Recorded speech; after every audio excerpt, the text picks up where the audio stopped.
Belo Horizonte recebeu escritores e amantes da literatura no FliBH, realizado recentemente. Hoje você acompanha a última parte do programa gravado no festival. Nós conversamos com os escritores Mauro Brandão, José Eduardo e Ana Maria Gonçalves. O Rede Mídia está começando agora. Por aqui não há noite, e todo dia é dia. Sobe o azul na rua da Bahia. Aposentadoria. Paralelos ao tempo é o que me sobra e falta. Meu verbo liso. Entre o lazer na rua, vagas, entre horas Enche a esferográfica. O avião dos domesticado da e bancada. A Praça Raul Soares é sem fim. Mauro, você tem a literatura em família, né? A gente pode dizer que isso teve influência na sua vida de escritor? Apesar do ícone da família ser Guimarães Rosa, que era primo primeiro da minha avó, a influência maior foi do meu pai, em primeiro lugar. E meu pai, apesar de nunca ter se assumido como escritor, ele escrevia muito bem. Tem um tio também, o Nelson Brandão, que era um exímio escritor, afora as minhas tias, que eram todas elas poetisas, né? Então, assim, essa influência direta foi da família mais próxima. Você já tem dois livros publicados, um e-book. O primeiro deles, o Clara Luz e o Poeta. Fala um pouquinho da gente desse livro. É um romance? É uma literatura? Como é que você classifica esse primeiro livro seu? Clara Luz e o Poeta é uma ficção, né, romanceada como uma novela, né, que tem núcleos e tudo mais. É como se fosse uma telenovela. E Clara Luz e o Poeta é uma história onde que uma paixão surgida no mundo virtual, né, entre o Mandel, que era um poeta, professor, músico e sociólogo, morador de Sabará, conhece Clara Luz, que era uma médica carioca, moradora do Leblon. E essa paixão avassaladora, né, modificou radicalmente a vida das pessoas que estavam próximas a ele, inclusive a deles, né? Então, assim, e no meio da história existe uma personagem vilã, né, que costura os núcleos, né, os diversos núcleos da história, e ela é aquela vilã que era o protótipo da beleza de hoje. E ela sabia disso, ela era uma mulher extremamente inteligente, sagaz, felina, né? E ela faz isso. E ela se esconde, ela chama Magda, porque ela lembra Enigma, né? E ela se esconde atrás de dois personagens enigmáticos da literatura brasileira, que é Capitu, de Machado de Assis, né? Dom Casmurro, e de Adorim, que é Guimarães Rosa, de Grande Sertão Veredas. Então ela se escondia atrás desses dois codinomes e dois personagens enigmáticos, tanto Capitu quanto de Adorim, né? Olha aí a referência do parentesco com Guimarães Rosa, claro que deveria estar e está na sua obra. O seu segundo livro, que é o Na Solidão do Outro, ele conta também, é um romance, é uma ficção? Na Solidão do Outro é bem diferente de Clara Luz Poeta, né? Na Solidão do Outro já é um romance narrado em primeira pessoa, né? O personagem é narrador Frederico Zanon, né? E ele é um professor de matemática que de repente ele começa a sonhar com as pessoas e ele se transforma no outro em sonhos. Ele é o outro no sonho. Então ele vive a vida de outras pessoas em sonhos. Então essa história, o Frederico, ele ficou realmente, primeiro, muito perplexo, né, com aquela situação, porque ele conseguiu comprovar, através de um sonho que ele teve com um colega dele, que ele realmente tinha o poder de virar o outro no sonho. Ele era o outro. Ele sentia o que o outro sentia. Quer dizer, ele era... Então ele passou a viver história de homens, mulheres. Por exemplo, tinha um personagem que ele viveu, que ele estava em estágio terminal de câncer, que guardava um segredo de um assassinato que é oculto há mais de 40 anos. Né? Então, no início, o Frederico, as dores que aquele personagem sentia, que ele estava com câncer no estágio terminal, o Frederico também sentiu no sonho. Tudo, né? Quer dizer, ele era o outro.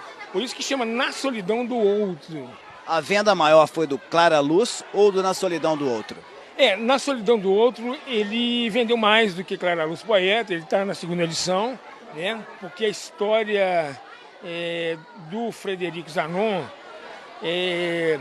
ela chamou muito a atenção, né, dos leitores, porque são vários personagens, e eu acho que o leitor se identifica sempre com alguma história, né? São personagens que não são politicamente corretos, nenhum deles, né? Eu acho que então são personagens mais reais, né? Agora, Clara Luz Poeta também ele tem um outro lado, porque é um livro permeado homogeneamente com músicas, principalmente a música popular brasileira e o Clube da Esquina, né? As músicas do Clube da Esquina. Então, assim, as músicas elas fazem parte da narrativa, misturando com os personagens, né? Então, atraiu um tipo de público muito interessante, que são 113 músicas no total. É uma coisa interessante o escritor fazer esse paralelo, né, entre a literatura e a música. E você escolheu o Clube da Esquina, que é muito reverenciado não só em Minas Gerais, mas no Brasil inteiro, né? E como é que é essa relação, então, de trabalhar a literatura com a música na sua obra? Na verdade, eu sou músico também, né? Eu tenho, já tive trabalhos aí que nós desenvolvemos através de uma banda que era o Nova Estação, que era uma banda que tinha um estilo muito parecido com o Clube da Esquina, né? Também sou músico de coral, né? A minha família por parte da minha mãe, uma família muito musical. Então, assim, eu acho que foi fácil, sabe, trabalhar a música dentro da literatura, que eu achei realmente interessante, porque o que acontece? A música, ela entra na história de acordo com o que a história pede, sabe? Então, assim, não é só música, não é só música, inclusive tem até música brega, né? Tem música brega, mostrando que existe o lado brega da música brasileira, né? Também é muito rico. Tem música clássica, né? E tem, por exemplo, Bob Dylan, por coincidência, né? Que é a última música do livro, e foi o ganhador do Prêmio Nobel de Literatura, né? Então, por uma grande coincidência, porque quando eu escrevi, o Bob Dylan ainda não tinha ganhado, né, o Prêmio Nobel. Mas então eu acho que a música, ela se encaixa, eu acho que tem uma química muito boa, sabe, junto com a ficção.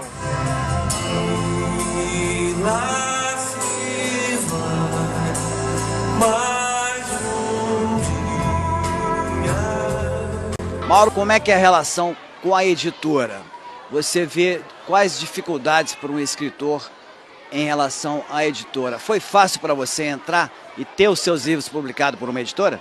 Eu tive uma sorte que muitos ainda não tiveram, né? Porque depois que eu terminei de escrever Clara Luz Poeta, eu terminei e fiquei quase um ano na busca, né? E até que nós encontramos com a editora Letramento, que é daqui de Belo Horizonte, né? É uma editora que hoje o seu diretor está entre os jovens editores aí com destaque, né? Na parte, né, do mercado editorial. Mas eu acho que mesmo assim ainda é complicado no Brasil, porque um país só pode prosperar se tiver leitura e se tiver bons escritores. Eu acho que essa é uma premissa básica de um país que quer ser próspero, né? E a literatura, ela tem que ser incentivada primeiro pela leitura, incentiva a leitura. Eu acho que isso cabe às políticas, cabe às escolas incentivar mais, né, a leitura, estimular a leitura e estimular a criatividade para poder escrever, né? Eu acho que agora eu vejo também que existe muitos outros festivais literários aí. Minas Gerais está pipocando de festivais literários. E a Câmara Mineira do Livro, ela tem feito um trabalho fantástico, estimulando esses vários festivais de literatura. Isso tem ajudado, Por exemplo, o caso de Na Solidão do Outro, a venda foi porque Na Solidão do Outro foi lançado na Bienal do Livro de Minas Gerais ano passado. Então, assim, teve uma venda muito boa logo de cara, logo no início, né? A gente conseguiu ter um público bom já no lançamento, porque teve uma Bienal.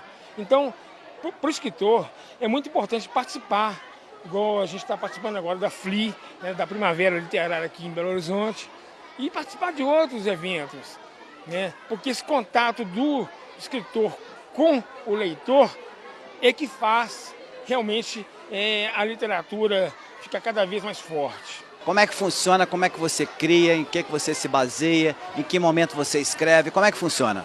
Eu acho que tudo depende do entregar. Você tem que se entregar. Por exemplo, você vai criar um personagem. Quando você cria um personagem, você tem que dar para o leitor uma ideia de como que é aquele personagem. Não precisa ser só questão física, não, mas a personalidade do personagem. Então você, às vezes, claro, você pega elementos. Você pega um amigo seu, um amigo meu que ele tem um tique ali, aí você pega aquele tique, mas e junta com o outro. Você faz. Eu acho que o escritor é um bruxo, sabe? Que ele pega ali o seu caldeirão ali e vai colocando seus componentes ali e vai misturando e vai fazendo as suas porções, né? Eu acho que são porções de realidade que você coloca no caldeirão para montar a ficção, né? Eu acho que essa talvez seja o segredo. Agora, cada um tem a sua pitada diferente, né? Cada escritor usa a sua dose diferente para compor personagens, histórias, né? Para os jovens escritores que querem se aventurar no mundo da literatura, qual é a dica, qual é o recado? Gostar de escrever.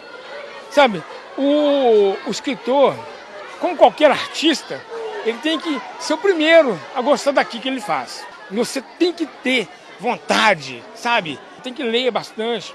E hoje um jovem que está começando, uma criança, um jovem, descobrir que ele pode escrever. E aquela história pode ser gostosa de ser lida, pode ser interessante, ela pode trazer desequilíbrio, né? Porque a emoção, você está ali quieto. Se você lê alguma coisa e fica, ou chora, ou ri, você provocou desequilíbrio. Então a literatura tem que provocar desequilíbrio. Se você descobrir isso, que a literatura tem esse poder, a palavra é viva, né? E ela pode viver dentro de cada leitor, isso é uma descoberta fantástica. Via lírica do Arraial de Nossa Senhora do Curral del Rei. Por aqui não há noite e todo dia é dia. Sobe o azul na Rua da Bahia. A espiral se concentra no alto do cruzeiro. O verde se desnuda inteiro. Na lagoa, o mistério do mar não se atulha. O avião domesticado na pampulha. O amor e a criança condicionam-se ao norte. Do parque pende a sua sorte.